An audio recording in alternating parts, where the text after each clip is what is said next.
Welcome to the BMW test center at the Nurburgring. My name is Christian Flesser. I'm head of driving dynamic systems development at BMW M. I'd like to give you an insight into the secrets of BMW M's driving dynamics development.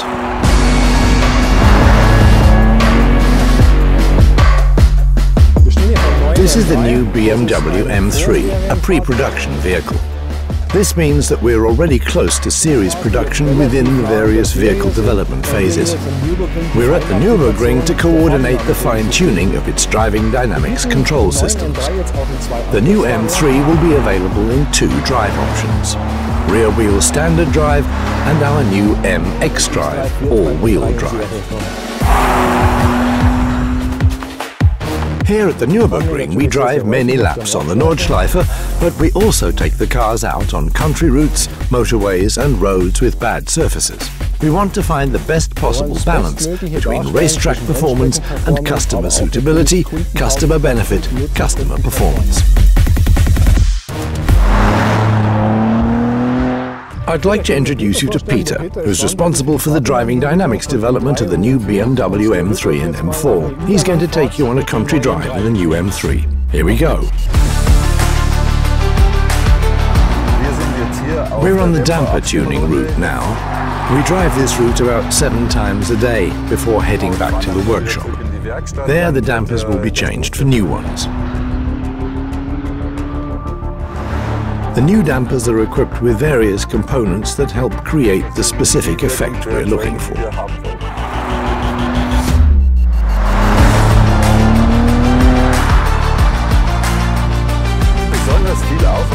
We put a lot of effort into eliminating disturbance from the steering system, such as the force generated by friction. It's a big task, but once we achieve it, the result will be a vehicle that's very easy to drive. It's best to fine-tune the vehicle on a bad road surface, because that's where we come across the biggest challenges and find the most feedback to work with. With the stabilization control system, we want to allow the driver to gradually take the vehicle to the limit and then give them the performance that allows them to keep it there. This is the first time that we're offering MX drive in the BMW M3. The system supports low friction conditions such as snow and ice,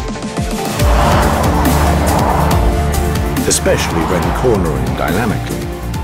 We have a friction coefficient meter on board, enabling the vehicle to sense the level of friction between the road surface and the tires.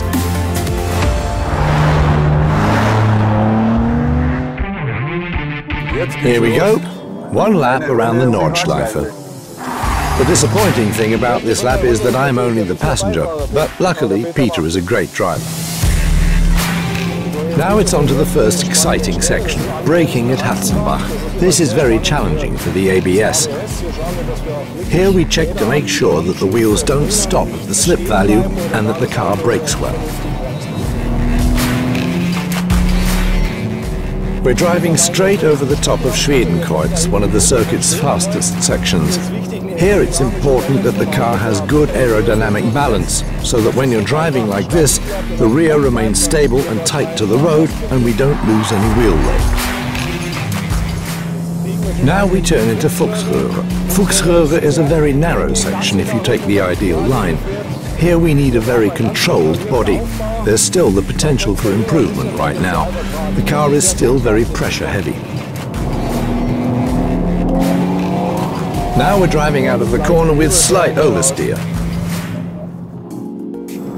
There's roadworks here. Of course we're driving within the speed limit. So, roadworks over, on we go. Now we head in the direction of Kallenhardt. Here you need good grip at the front axle when turning in, as the corner's very tight. Turning in's a real pleasure. Now we come to a significant braking point, Breitscheid Bridge. The ABS is very important here. There's an oil spill ahead. That doesn't give you much confidence as a passenger, but Peter's driving does. Here at Exmühler, the M differential comes into play. You need grip because the corner turns outwards. You also need forward traction to take the speed into the Lauder curve.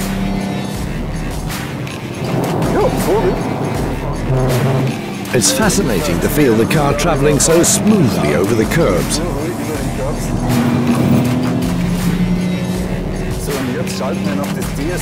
Now we switch on the DSC, which takes us very softly to the limit. The DSC is fully activated and we have no problems driving at full racetrack speed.